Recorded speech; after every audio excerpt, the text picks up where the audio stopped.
Now, public sector unions in the Public Service Coordinating Bargaining Council are demanding that the government withdraws the 3% wage increase that was presented by Finance Minister Enoch Godongwana during the medium-term budget policy statement in Parliament last week.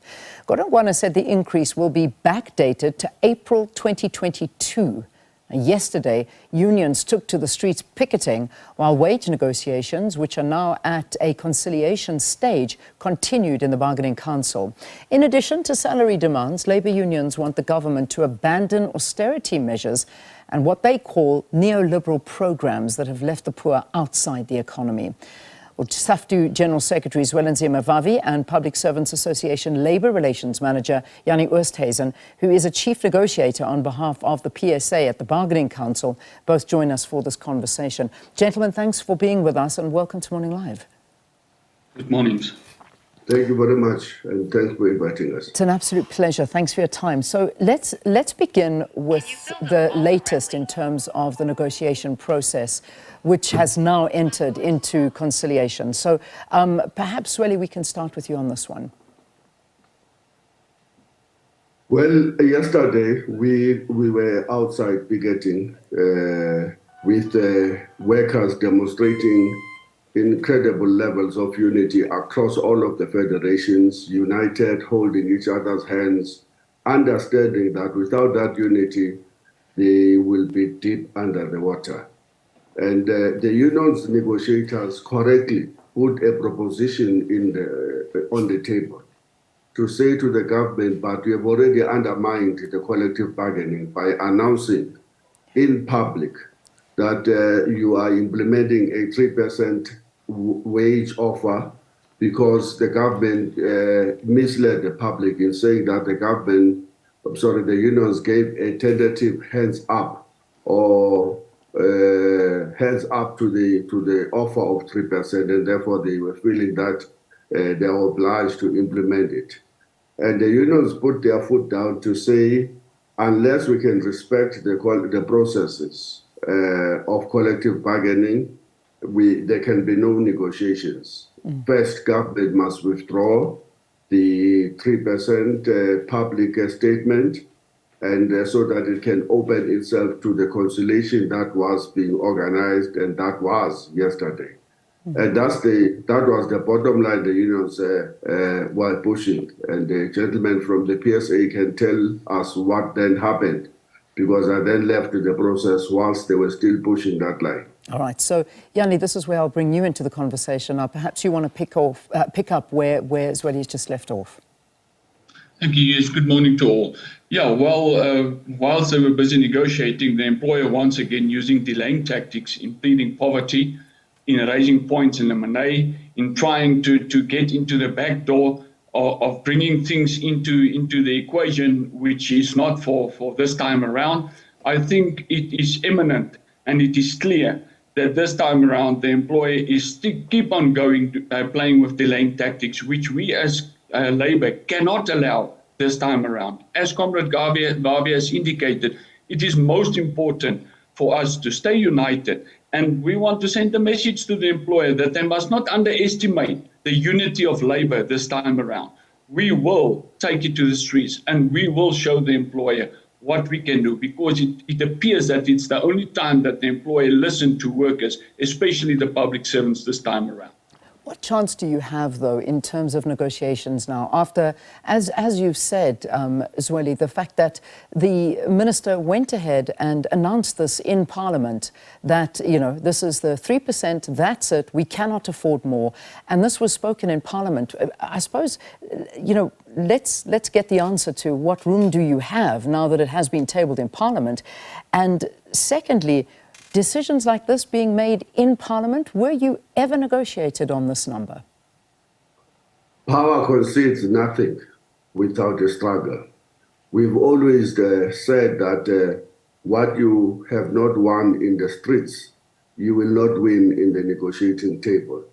And this statement by the minister and this dilly-dallying and stonewalling yesterday in the bargaining chamber is a statement that says that perhaps what the government needs now is for workers in a united fashion to go to the streets and convince government that they are not a begging collective association of some kind.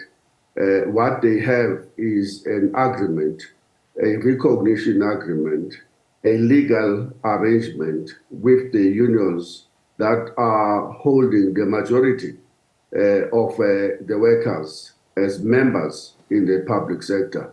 And that government will not this time around be allowed to repeat what it did in 2020, where it just refused to implement an agreed to agreement and just pull out of it unilaterally and citing the coronavirus pandemic as an excuse.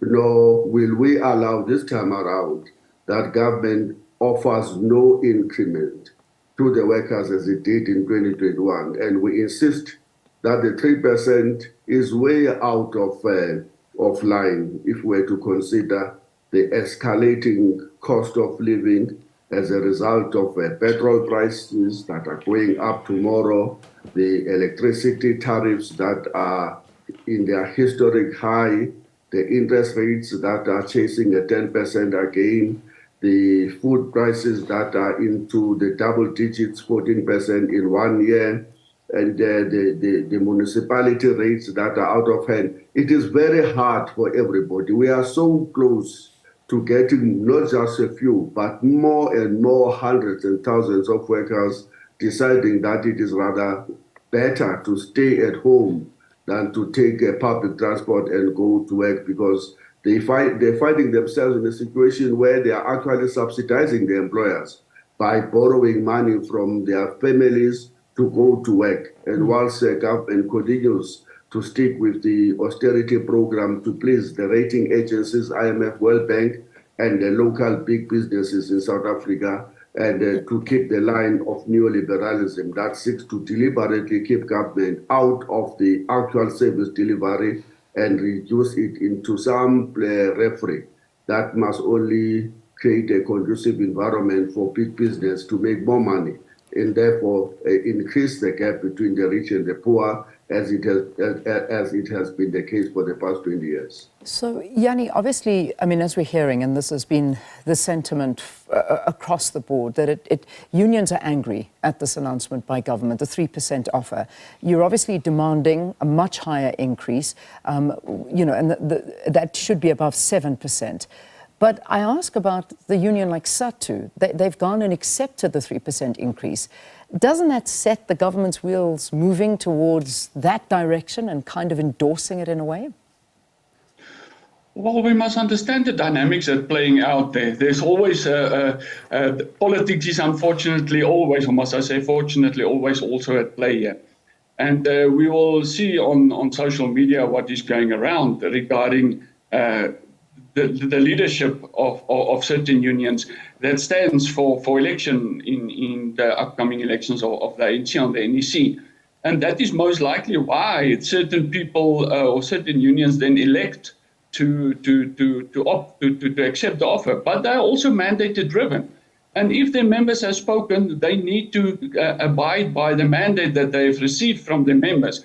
And we also want to appreciate that they have received the mandate and we respect the mandate. But once again, the employer cannot just unilaterally go and implement. Last year, when they want to implement this cash gratuity, they have relied on a majority of Labour that signed the agreement. This time around, the majority of Labour don't sign the agreement and they don't have a majority signature. Now, all of a sudden, they choose to implement unilaterally. That is a clear attack on collective bargaining. They decide the morning when they wake up whether they want to implement unilaterally or whether they will respect the constitution of the bargaining council and the constitution of this country, which allow us for collective bargaining, which allow us to go into industrial action when we do not get what we want, and use power play. It is really unfortunate that this time around the government elect as and when they want to, what to implement and what not to implement. And we must remember, the dispute is not mute. The dispute is not mute. When government is implementing the 3%, it's not only about the 3% offer that they're trying to implement. It's much bigger, as Comrade Vavi has indicated. There's a lot at stake here. The attack on collective bargaining, the gains that the workers has had for the past 20 years will be down the drain if we allow this kind of shenanigan styles to come and implement unilaterally. As Labour United, we cannot allow such, and we will not allow such, and we will take them to the streets, and we will take them to task, and we will to show them that they need to respect us as Labour. They need to respect the public servants, because we cannot allow this thing to just go. That will set the trend for future negotiations. Come next year, the employer don't agree with us, they will just unilaterally implement and rely on the Public Service Act 55B, which we cannot allow. We need to do, and we need to take action, and we need to take the government to task this time around. Yeah. I'm interested to see how you think that this is going to pan out, because, I mean, we look at the acting Public Service and Administration Minister, Thulas Nxesi, invoking Section 5 of the Public Service Act unilaterally to implement this 3%. So that's the ministers of Labour and National Treasury, basically issuing a joint statement saying that government is fully aware of the rising cost of living, but their primary responsibility is to ensure a sustainable wage bill to maintain a healthy fiscus. And that's what they're saying. You, however, on the other hand, are saying that the cost of living is rising, which it is, and it's becoming unaffordable to even get to work because you're just not getting anything out of it. Last year, government were just as sort of not moving on their offer, and they stayed sitting at it was 1%. They refused to budge on this offer. Why do you think, Vavi, why do you think this is going to be different this year? Because it just seems that government is not moving on the offers that they're giving. They have been very successful in the recent past in the process of implementing the wage freezes in the public sector, which of course get copied and replicated all over the economy. But this time around, they are not going to succeed with their divide and rule. And perhaps they've succeeded with getting Saftu into their pocket, into accepting something that I am definitely sure will never ever be endorsed by the workers, the members of that union who are on the receiving end of a rising numbers of pupils in their classrooms, without infrastructure, without laboratories and libraries, without support of clerks and security, and with many of them still operating in schools with pit toilets, and with their security at stake being shot inside the classrooms, inside the schoolyards by criminals all the time. Those are the news we're getting. No worker will say that a 3%, after all of what they are going through, is acceptable. One thing that I want just to underline, this is not just an attack on the public sector and by this 3% and therefore eroding all the gains that they have made, as Jannie was saying. But this is also a broader attack on the working class and the poor. The government is reducing expenditure and is cutting services on healthcare, education, policing, social services, social welfare, and you name it, across the board, they are cutting. And they are cutting to make services much more worse than they are already. They're making people to stand in longer queues in public hospitals than they are already doing when they're cutting the budget on healthcare. And the healthcare budget is the biggest victim of massive cuts this year.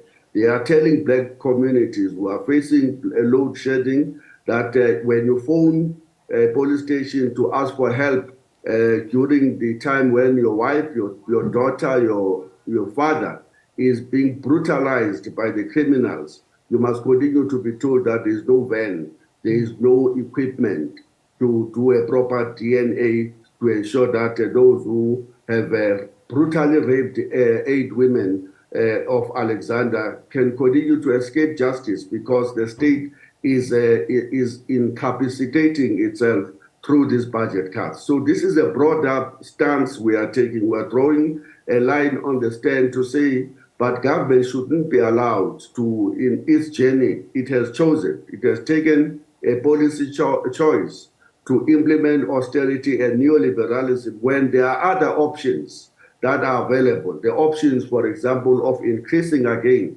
the corporate taxes, the option of ensuring that it acts against corruption, which erode 35 to 40% of its procurement budget as a result of corruption.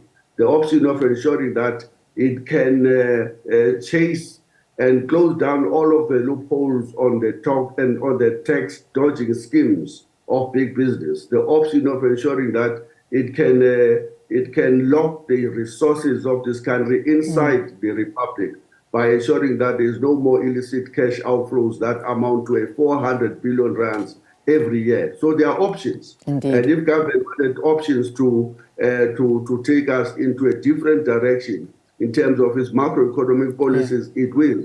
Yeah. The problem is that the government is totally captured by big business.